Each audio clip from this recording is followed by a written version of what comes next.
Hi there, Liron here. Thank you for joining me in another lesson. In this one, I want to talk to you about how to plan a complex scene. And this is a reaction to a lot of questions I've been getting about this topic in particular. Now, as you've seen, a big chunk of the simplification process actually comes in the stage of sketching and drawing. And it's the first thing you'll encounter. It's the first thing that will challenge you. You look at the subject matter, especially if it's a complex scene. It has multiple different elements to it. It's a street, there are buildings, there are cars, there are people. One of the first things you'll think about is, how do I even simplify this into a sketch that will help me get to the final result I want? And this is exactly what we're going to focus on. What I want to do is take a couple of what I consider to be complex subjects, and I'm going to show you from start to finish how I draw them, and I really will explain it to you, but then I'll also show you how I take it further to the end of the painting process itself. We're going to focus on the sketching stage, but I will show you also how I finalize these sketches into full-fledged paintings, and hopefully the entire process will make sense. Later on, we can also focus on the painting stage. I do want to take some time and focus on the sketching, drawing, and planning stage of things. So without further ado, let's get to it. So what do we actually have here? So this is a beautiful picture I took in Manhattan in New York on our last visit there. And I love these pictures that are against the light, because what this does is it really unifies the different areas of the painting into similar values. What happens is when the light comes from the front, you get all of these buildings that are just of similar kind of darkness, and all of the details within them tend to also kind of blend and blur out, so you can really focus on simplifying. So what do I see here when I look at this? I see basically, and there's eraser leftovers here, but what I basically see is just one big chunk of buildings, the cars and the road, and that's maybe in the sky. So this is really a minimal number of shapes. So let me show you what I mean. I'm gonna drop a horizon line, and the way I do this is I look where the diagonal lines of the street meet. So we have one line goes around this direction and another one goes in this direction. So the horizon line is going to be somewhere around here. Where they meet is where the horizon is. Okay, that's composition perspective. We're not going to get into that. It's not as important. The next stage is what's important. This is just to help me put things in. So we have the buildings and the trees. And the trees here, they're all just one big shape to me. So let me show you how I do this. We have the building. So here I am, dropping a line that comes from around the center of the entire thing. And I'm actually squinting my eyes as I do this so that I can see just the outline of the shape. We have another building around here. And notice how I add some variations and details around the edges, but not within the buildings themselves. That's not as important. Now this goes down like that. And here we already connect it to this tree on the left. It's one big shape. That's so funny. I know it's a funny way of looking at it, but it's all one big shape.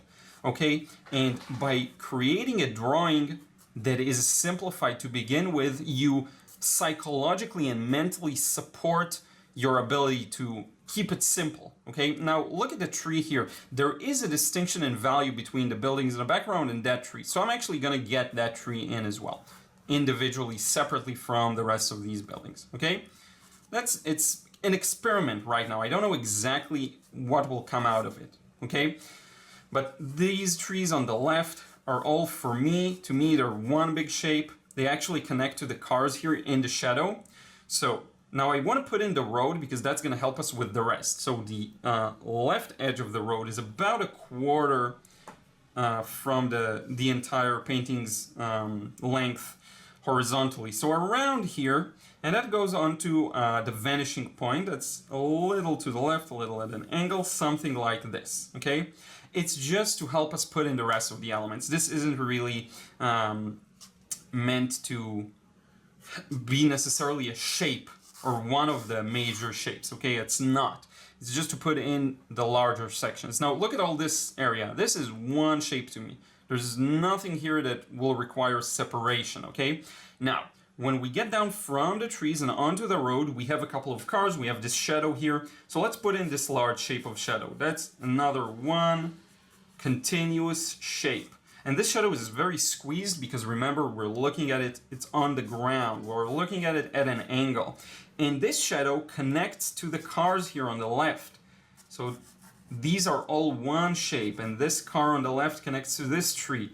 So essentially we got already like 1, 2, 3, 4, 5 shapes. That's all we need. Now we do need to put in the cars, so we know where to put them. So we know where to paint them. So we have one car here on the left side of the road, somewhere around here. Then we got another car a little more to the right, and finally we have this truck, okay? I'm not gonna change the placements of elements too much. I'm just gonna keep it basic for here. So we got this car. Now I'm gonna slow down a bit because I do want to place it in a little more accurately if I can. So this goes somewhere around here. That's one car.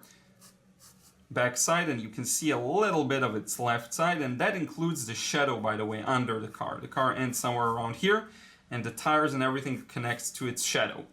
We've got the taxi here, kind of like that, okay? And don't worry, I'm gonna reiterate and explain again where the different shapes go and how we still keep this really simplified. You'll see in a moment. So we have this car and the shadow underneath it. We have another car here to the right, another taxi actually, a little farther, so a little smaller too. And goes all the way down to here. And you can see that it's a taxi by this sign up top. Same goes for this one, the sign up top. We have this car that's a little closer, I'm not sure, so we're gonna put it, let's see, let's put it a little closer. So this is its base and shadow. Let's go a little lower, like that. Tires, lower section, and then it goes up into its shape. Now I'm gonna explain in a moment, again, don't worry, I'm gonna explain exactly how this is simplified, and then you're gonna see how it turns also into a final painting, hopefully. That will make things clear. So here we have another car, and finally we have this truck. So that's kind of, and the truck and the lines here also adhere to this perspective that I put. We have this back side of the truck, okay, so something around here. We have this left side, and it probably has a front that you can barely see, so I'm just going to place that in. Now notice how the tires and everything together with the shadow, it's pretty much one big shape, and that further simplifies our painting for us. You see, it's just one shape. All of this is just one shape. Okay, now we have the sidewalk here. That's going to be a little important. And this is it. This is all we need. I may go later on and just put in a couple of things here and there, but look at this thing and look at how simplified it is. To me, there are very few, very basic shapes here. Let me show you. Sky could be considered as one shape, negative shape between the buildings. The buildings all the way to the cars and the tree and everything, that's another shape. And then we get maybe this dark shadow here, the cars and the road. So it's about maybe 5 main shapes. That's all we need. Now you can again go ahead and start putting in the details, and I may probably do that. I may even do that off camera, but just to add a couple of details here and there. But if you can keep your drawing as basic as that, you will be encouraged when painting not to go overboard. Now, one thing I do want to add is just a couple of these perspective lines. What this will do is sometimes you do want to add some dry brush and smaller details onto the buildings so that I know this way how to place all of these details in if I want to put in windows or something like that. So I'm just throwing a couple of vertical and horizontal lines just to give me a grid to work with, nothing more than that really. But look at it, just 1, 2, 3, 4, 5. The light on the road can be the 5th shape, if you will. So this is how detailed I'm gonna go with such a painting. Really not that detailed, and you'll see how the painting process also supports that. And one last note I probably should mention, and it relates more to the meta, is I do know what my focal point is gonna be, which is the cars. I do know the story I want to tell, which is basically a sunny day against the light and traffic, lots of traffic. So that's in terms of story and focal point. I know all of these things, I'm aware of them, and they lead me towards the composition. And I'm also looking for a lot of interest in terms of vertical, horizontal, and diagonal. So you see, you have a lot of these very horizontal lines on all of the cars and everything. What's going to break some of that is those diagonal lines, and also these diagonal lines that coming out of the vanishing point for the buildings and all of that. That's really going to help to break that. So I'm looking for interest in a more abstract manner. That includes the values, by the way, all of these light spots on the road compared to the different darker areas. I'm looking for interest in terms of, and by the way, there's a separation that could be made here between the two cars in the shadow. But you see, I'm looking for interest on a logical level of here's my focal point, the cars, but also on an abstract level. Here's how this value creates. Look at this negative shape. All of these negative shapes are beautiful and interesting. You see, so also on an abstract level, you want to keep it interesting. So I'm going to give you a very quick overview of the rest of the process.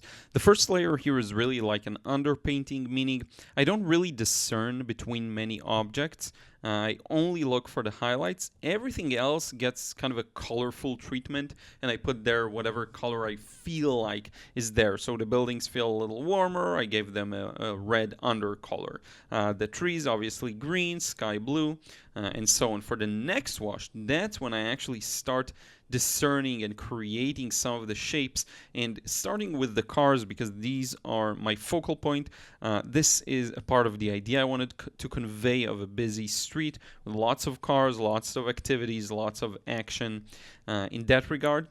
So these are the shapes I established, and these are going to be the most prominent shapes, meaning the buildings and trees and everything else is going to play a supportive role, and you can tell that by how I drew them, as I mentioned, just as big individual shapes, and that's exactly how I'm going to treat them in the watercolor stage as well, in the painting stage as well. All of these, the foliage goes together, big shapes of color, big blobs. I'm varying the color. I'm trying to mix some interesting greens, some interesting yellows within them, but it's just one big go. Now for the buildings, I go very alla prima. I just put in the patterns of light and shadow as I either see them or want to see them, okay? Darkening some foliage again, and now it's just about the small details, so I'm starting to add some taillights for the cars, some small details like the street signs. This is really the finishing touches, and this is how we enhance the focal point. So the focal point is the cars. I'm enhancing them by adding all of these extra lights, extra details, things for the viewer to look at. And here is our final result based on the drawing we did with the watercolor stages. Let's move on to the next process. So here we have a fantastic scene. It's one of my favorites, this type of dry dock setting.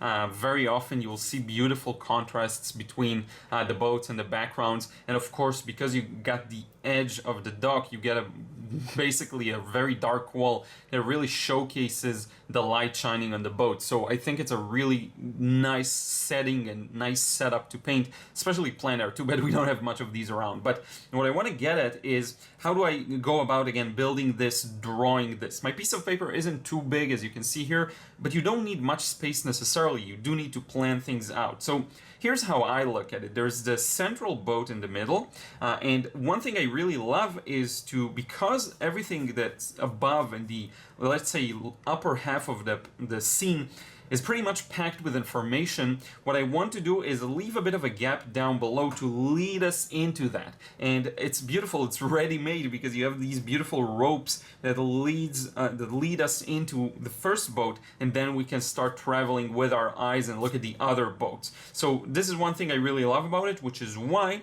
I'm going to keep this central boat somewhere in the center. Okay, so let's actually just place a very light indication of where it's going to be. It's still not the final thing, okay? And when I look at it, I think that about a third from the top, maybe even more than a third from the top, is where this boat is going to end when it comes to the tip here, okay? So it's just a first indication. It's not even accurate, it's not in perspective. I just want to figure out where I'm going to place this first boat. And then you see these beautiful ropes here are going to lead us into the scene, and in fact I may add another one that maybe faces more towards the center. Okay, now I know it's barely visible, that's fine.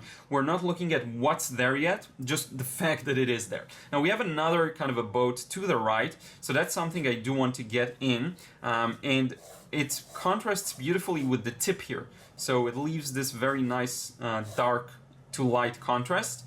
So I'm gonna place that somewhere around here. And that is another boat, okay? Somewhere around here. Now we're gonna have another small one here, and I'm gonna keep the composition pretty much the same, just because it's really nice, okay? But I wanna show you how I go about doing the setup, okay? The initial lay-in of the details, okay? And we have another boat in. Now, notice something interesting. The farther we go, the smaller these get. Now, what this does, it helps us layer more and more into the distance, which is nice. It doesn't mean we have to put in all the boats, but it is nice to know we can use those details, get those details at the far back. The gaps between the boats also get smaller, okay? So here we go, we've got the boat here on the left. Now, this is a complex drawing, relatively, okay, relative complexity, so it's okay if you don't get everything accurately in. I'm gonna go over everything and add some more accurate details, but it's okay if you don't get everything in as accurately, okay? It's a bit of a complex one, really. So we've got two boats here. I dropped one or two that weren't as necessary, and I do love that orange boat, so I'm just gonna keep that inside like that. Or you know what, let's get it to be a little smaller, because I want to show that it gets smaller and the farther it goes, and then we have this, I don't know, this room here in the boat. I'm going to get rid of some of the boats at the back. I'm going to throw in a couple of masts, okay, just like that, and a couple of lines showing that, you know, there is this thing going on, of a lot of, you see we have a lot of horizontal. Now we're going to put in some vertical. We also have a bit of a diagonal thing going on here. However, I'm going to add some diagonal energy to it, something that'll break off the stiff composition, just by adding a couple of these lines here to the mud and the moss. These are going to come into play later on, okay? I'm just putting them in because I see them. I don't know exactly how they're going to come into play. We'll figure it out with the first wash, but I did want to show you how I just lay them in. So a couple of vertical lines. You see, not everything is horizontal. Now, let me do this. I'm going to get probably one boat real time, then we're probably going to kick it into time-lapse and I'll narrate it after the fact. But let's get this one boat in. So what we have here is the side of the boat and then the back. You see this? Nice little back. Now, the perspective does play a role here, so this side is closer to us. So what you're gonna see is these two lines aren't fully parallel, they fan out a bit. Okay, so that's one thing to pay attention to, just to get that sense of composition, of perspective, sorry, and also composition. And then this edge of the boat to the right. Now, an important element here is obviously the shadow under the boat, and you'll get a lot of that in these dry dock settings. And the front should be a little thicker, by the way, like so. So you'll get all of these things that the boat stands on that connect pretty much directly to the shadow cast by it, like so. Okay, so here we go, shadow of the boat. And notice how now I'm not scared to go a little darker, because now it's a need. I actually need to go darker. Okay, I need to bring it forward and differentiate it from the rest of the scribbles I put in. Okay, so a bit of a pencil technique there for you. Okay, now we have this side here. This also conforms to the perspective. So here we go like that. Now, you can always look for plumb lines. So the edge here, what does it coincide with? So I see it coincides almost with the corner, but a little to the left. So I know that's where I'm going to connect the two. Okay, always look for those relations. A little bit of a again, another more technical tip for you. Okay, now even if your drawing skills, your fine drawing skills aren't as good, if you get the whole thing right, like this boat here and this boat there and this boat, you'll do okay. Okay, this is really important to know the overall picture. If you get that right, you'll do a good job. So don't worry too much about it. It is something to work on and improve. Drawing is very important.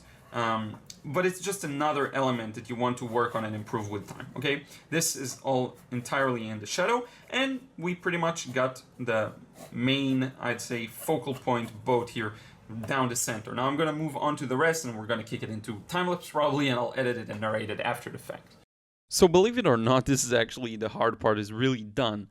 What I'm doing now is basing what I'm putting, the details, on the locations I placed earlier. Again, the vast majority of work is deciding on the overall composition and placement of elements. Now it's just about adding the final details to that.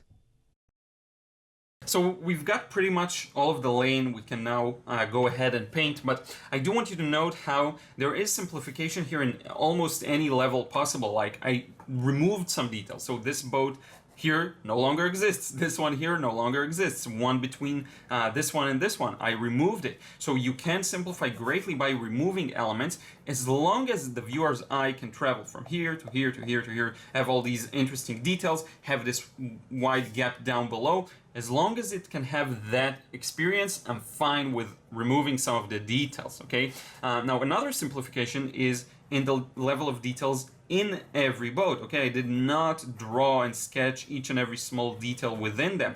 And I think that's one of the magics in painting like this and simplifying. Again, if you want to go hyper realistic, you can do that, but if your goal is to get the good impression and the atmosphere and the sense of place, you don't have to, okay? You don't have to go that far. So simplification in the details in every boat, simplification in the amount of boats, simplification for this wall, it's just this line indicates the bottom, and that's it. You see, so I dropped millions of details. What I care about is the big shape. So I have this big shape, this big white shape, this big shape, this big highlight here, this big dark shape below, behind, sorry, the boats, okay? This is what it's all about. And next, it's time to let the paint do its thing and simplify that way. And we're gonna talk about that right now. So I'm working kind of the same process, but I'm starting dark because look at that wall behind the boats. It's fairly dark. I then move on to the ground, the boats, and anything basically that isn't a highlight. So a very similar approach in that regard, keeping it together, keeping it simple, just skipping those highlights. I did try and vary the ground and all of this beautiful mossy texture, so you get a bit of green, a bit of yellow, and so on. And now I can start bringing in the details within the boats. Remember, when you are working on a more complex scene, you have to start from big to small. Don't try to take it all in one go. Really work from the large shapes, which is the wall, the floor, some highlights for the main boats, for the focal points, and then you can start dividing it into smaller shapes and really take your time with it and really render shapes. And I want you to remember, as long as you don't go too dark, you still have a lot of opportunities to correct things, to darken things that aren't dark enough, it's never really done, okay, in that regard. Now, after I finish the boats, I'm going to add some details to the ground to really make it feel solid and kind of anchor everything there. Adding all of these riggings, ropes, wires, and different patterns around the boats, the masts, just all the details that will give us something to look at. Now look at the foreground. It's pretty empty. So here I am adding some ropes, some things to lead us into the scene and to really enjoy looking at. And now we're removing the tape. This is the final result.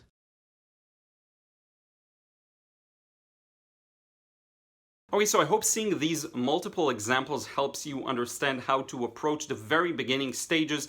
A lot of it comes down to the composition, the way you treat the different shapes and different areas of the painting. You minimize it into very few shapes, sky, land, multiple buildings together, multiple cars together. Focus on the horizontals and verticals, diagonals to break the monotony and add some movement to it. And that's how you basically create a good solid base for a painting, okay? A lot of it happens in the sketching stage, which is why I really wanted to take the time and show you this multiple times, this same process.